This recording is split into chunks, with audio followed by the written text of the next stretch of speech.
Hey, Dom, thanks for doing this. Hey, how are you? Good. How are you? Good. Hey, it's been first of all, congratulations. Obviously, I've got a chance to watch you up close the last two games playing, not only back on the blue line, but playing top four. I mean, are you enjoying it? And how difficult is that transition? Yeah, it's been a lot of fun. I didn't really know what to expect going into it, but it's definitely a lot more ice time than what I've had as a forward. But it's been fun. You have a little background doing it. I know you've done it before. Tell me a little, how much defensive background do you have? I mean, not really. I've never really played D. I mean, I filled in for D a little bit in juniors, a couple times here and there, but nothing forever a long time or anything like that. What is the biggest challenge? I mean, it's it's apples and oranges too. Obviously, it's tough for anybody to do. What is the biggest challenge been for you? Making a lot of those reads when guys are coming up the ice with speed. Obviously you play teams with some good players and they're moving pretty good. So you got to learn how to gap up and match their speed coming backwards. And I would say that's probably the toughest thing. Obviously, I saw at the skate today you were back there again. Are you expecting to be back there Tuesday night? Yeah, as of right now, I'm playing same spot. So How about playing with Joey Hicketts? How much has he helped you out there? With the lack of fans, we can even hear a little bit of what's being said out on the ice. How much has he helped you? Playing and again doing top four minutes here the last couple of nights. yeah, he's helped a lot. Helps a lot. He talks He a lot. talks a lot. I can hear myself. Sorry. There we go. He talks a lot out there, communicates with me, and lets me know what I need to be doing. But also, a guy who's helped me is Lashoff. He's not playing right now, but he's watching. So I'll come in and he'll say, maybe do this next time or do this, and just trying to make it easy for me as I can. Just one last question. I mean, do you like it enough that you'd like maybe, hey, this would be fun to do full time? I mean, I don't really know. As of right now, I'm enjoying it. So we'll just see where this goes and see what the coaches think. All right. Thanks, Dom. Appreciate it, man. Yeah, thank you. Hey, Joey, how are you? Good. Do I need to, here, I'll go down. Not that far. Hey, Joey, I can only imagine how difficult I've been really impressed with the way Dom played, especially playing top 4 minutes with you playing D the Are last you doing couple live nights. car shots? I'm not moving. I'm pulled over. I'm Oh, across from Fifth Third Ballpark. Just couldn't get home in time. So, yeah. and not Uh, driving. yeah. No, Shiner's played well. I thought we played well together as a D pair this past weekend. It kind of looks like he's played some D Yeah. in the past, but according to him, he hasn't. He transitioned very well back there. We had a lot of chemistry. We had good talk, good support with each other, and I think he's going to be back here for a couple more games. And I like playing with him. He's been liking playing the back there, with all of us, and just shows the versatility that he has as a player and a professional. I mean, I'm sure you can explain it better than that's a really difficult transition for a guy to make at that level, isn't it? Definitely. It gets chaotic, especially when teams are forechecking hard. It's different going back for pucks than it is maybe forechecking. You have to kind of scan and really know what's going on. So good on him for making that transition look as smooth as it has. It's not one that everyone can make, and he's made it well so far. Has it helped him? One last question, Joe. Has it helped him because obviously he's known as a really good defensive forward, a responsible guy? Does that help in that transition for him? Definitely, I think so. I don't think we're asking our goal scorers to do that at any time. So definitely have a guy who's defensively responsible, can make plays under pressure, and he's played penalty kill before. He plays penalty kill as a forward, so I think he kind of has those reads and that understanding of what needs to happen and how he makes it happen. But all in all, like I said, he's made that transition pretty seamless. One last, just about Cleveland coming up, 2 games with the Monsters. Has it been nice being at home? And how about the set you're facing, because they've been playing really, really well of late. It's been great being home. Been sick of the road traveling day of games, so to kind of be home this month has been nice. They've been playing well. They've got an older team. They pressure hard. They have a lot of guys who've put up some points in the American League. So it's going to be important for us, in these 2 games that we're going to have to get on them. We're going to have to spend, as little time in the defensive zone as we can and try and try and score some goals. We've been putting lots of shots up the last 10, 15 games. We've been getting our chances. Sometimes those chances haven't been going in. It's about bearing down now and really trying to focus on putting the puck past the goalie. Thanks, Joey. Appreciate you doing this, man. Yep, no problem. That's all. I guess I just kind of want to talk to you about you and playing hockey and stuff. So I want to ask you about growing up in Atlanta.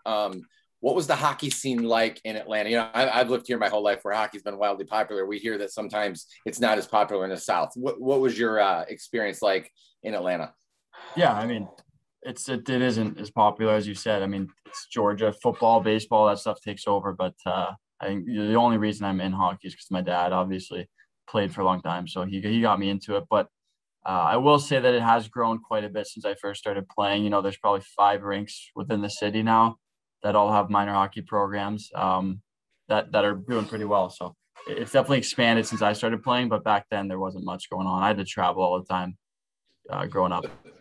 So were you a Thrashers fan? Did you go to Thrashers games at all when you were a kid? Yeah, I went pretty much every week going. We had tickets through my dad's company, so we were able to go all the time, and which was nice for me because I saw all the other teams. I would always root for the other team. But I saw all the stars like Crosby, all those guys growing up, so it was cool. Was it disappointing when they left? Yeah, I was pissed. I mean, I kept going to games, and my dream was to be drafted by them. Actually, as I got older, I was like, that'd be pretty cool to be able to play in my hometown, but didn't work out. And I'm in a pretty good spot now, so can't complain. Why did you always root for the other team? Honestly, I don't know. It's a stupid kid as a thing, or a stupid thing that you do as a kid. I just root against the home team for some reason. You probably weren't alone. Yeah. Well, they also struggled for a few years, so. Your dad, you brought him up. I mean, obviously, he played a long time in the NHL. What sort of impact has he had on your hockey career, hockey life? It's been instrumental. Biggest reason I am here today. Countless hours he spent on the ice before school in the mornings, 2-3 times a week. Growing up my whole life, he sacrificed quite a bit, as my mom did as well. But I think that he has been instrumental. He gives me feedback after every game, lets me know what I did well, what he thinks I can improve on. So it's been helpful to build on that as I've gotten older too, and take more of what he says to value, kind of to assess my game as well. I know you weren't old enough to actually see him play in person probably, but I'm sure you've watched some tape and stuff. How was your game similar to his? How is it different? Yeah, I think we got different skill sets. I think I'm a little more, have some more finesse, where he was more of a bump and grind. Not that I can play like that sometimes, obviously, but he fought quite a bit back then. The game's different now too. So, but that was his role moreover, where I'm more of a shutdown centerman. And you played at Maine, which is obviously a great hockey program, but I visited Maine last July and loved it. I was in the Portland area. This doesn't have to necessarily be about the university or even hockey, but just Maine. What did you enjoy most about your time in that state? Because I think it's a very underrated state, in my opinion. It is, yeah. I mean, have you been up to Bar Harbor? I will ask you that. I haven't. Okay, well, the whole coastline there is beautiful. Obviously, I was there within the worst months, just because I'm there for the entire wintertime playing, but my favorite thing was the hockey. I'm biased towards that, but the state's beautiful in the summertime, the national parks, everything as well. There's a lot to do there, outdoors at least. Cool. And then I guess lastly here, just your game right now. What is it you're focusing on to try to get you to where you want to be right now? Yeah, I'm continuing to play the same way. I thought I've taken strides forward this season from last year even, but continue to be good in the face-off dot, and just I think overall around the net, I think I need to get better. There's obviously areas to improve as far as skating and stuff, but that can always be worked on. But my net front play is something that I will be working on going forward. Cool. Hey, Randy. Yes. Yes, Jason. Are you recording this? Yes. I forgot to hit record. Can you send it to me? Yeah, no problem. Awesome. All right. Thank you, Chase. I really appreciate it, man. Yeah, you're welcome. And then Chase, we also have Larry Figursky from Wood TV. How's it going, Larry? Hey, Chase. How are you, man? Good. Hey, just 2 quick questions. One, how impressed are you with Dom Shine? And I mean, I guess Tyler as well, stepping back and playing D, but Dom, top 4 minutes. You would probably know better than anybody what a difficult transition that is. Yeah, it's honestly, it's really impressive. I keep telling him he's adding value to himself. Not many guys are able to play forward and D like that, so it's impressive. He's an athletic guy to begin with, but it's a whole different game back there. You got to think differently. You got to make reads that are way different from a forward. So him and Speeds too, like you mentioned, but it's been impressive to see those guys step into that role that we've needed. And one last question, just how nice is it then to finally be at home and stay at home for a while, and then going into Tuesday and Wednesday against a team that's been playing really, really well? Yeah, no, it's been very, very nice to be able to stay home and not have to travel. You know, those bus rides they're good, but they get a little tiring. You know, 10 hours on a bus, play a game, come back, get home at 2 a.m. and it is a grind. But Cleveland has been playing well, so it'll be nice for us to have this home ice advantage.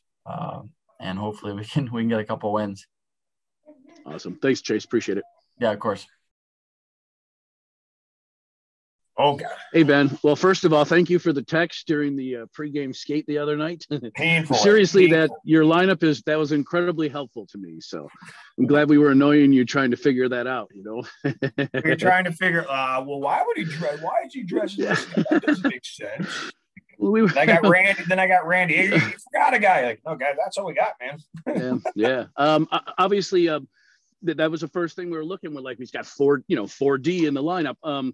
I was overly impressed with what I saw Shine do. I mean, I can imagine how hard that transition is. Your thoughts as a coach on, you know, how he handled that and how he did playing top 4 minutes for you. Yeah, he actually played a ton on the back end. He looked more than comfortable back there. No different than any other player. Had some mistakes, but it was to be expected. And those aren't really mistakes for lack of effort, just mistakes that just really didn't know the assignments as a defenseman off of faceoffs and a couple other little diesel coverage things. But I thought him and Spees, for what was asked of them, I thought did a really good job of stepping in and eating some good minutes for us. I mean, that is a really, really difficult thing for a guy to do at that level, isn't it? I think it's very hard, but you know, our logic was, you know, Shiner's been around this league a little bit. He knows the players.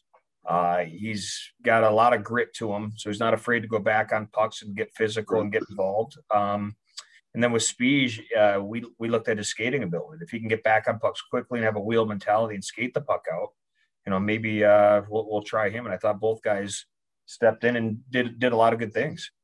Yeah, that was pretty evident. Spezia, way he was moving the puck there.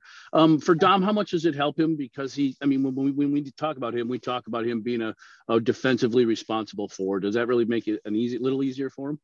Well, that's one of the attributes that makes him reliable and dependable away from the puck. But anytime you're asking a guy to step in and play a complete different position, it's a little bit more of an ask, a little bit more difficult situation that we're putting him in. But I thought. With his mentality, you look at him as a defensive-minded forward, but he generates some offense too when he's up front. You know, it's all through his hard work, and he knows he has to rely on his work ethic for success. And I think that's it was no different playing from the back end. So obviously he was practicing there again today. Should we expect to see him there Tuesday at least again? Yes, you can expect to see him playing the back end. He's a little bit of everything. Okay. Might be a goal. I don't know. We haven't decided yet. Yeah.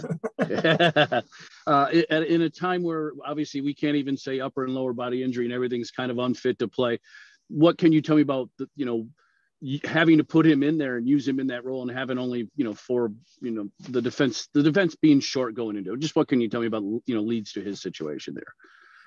Well, we just got some guys that are banged up right now, and with the protocols in place, we're I think just as a group, as an organization, we don't really want to go into bringing in other players outside of our little bubble here. And even if we were to, they've got a quarantine for 5 to 7 days, whatever it is. So, we should start to get guys back relatively soon. And once we do, it'll start to create more healthy competition and hopefully help spread the minutes around a little bit and ease the pain of having to use forwards on defense. One last question, Ben. Obviously, Iowa came in unbeaten in 8. Cleveland comes in playing just as well, maybe even better. Just your thoughts on them that you have the next 2 nights. Yeah, well, they're playing extremely well, quietly creeping up the ladder in the Central Division there. And they're coming in 8-2 in their last 10, and they've won 6 in a row. And in that time, they've outscored teams, I think, 34-13 or something. So They've quietly crept up to averaging 4.06 goals a game, which is second in the league, and their power play second in the league, and their PK's 10th in the league. So they're getting solid goaltending from the Tarasov kid that they added, and Kivlenieks is playing great as well. I think he's undefeated so far. So we're going to have our hands full. They're a really good hockey team, and I believe they're 6-1 on the road. So they're doing something well.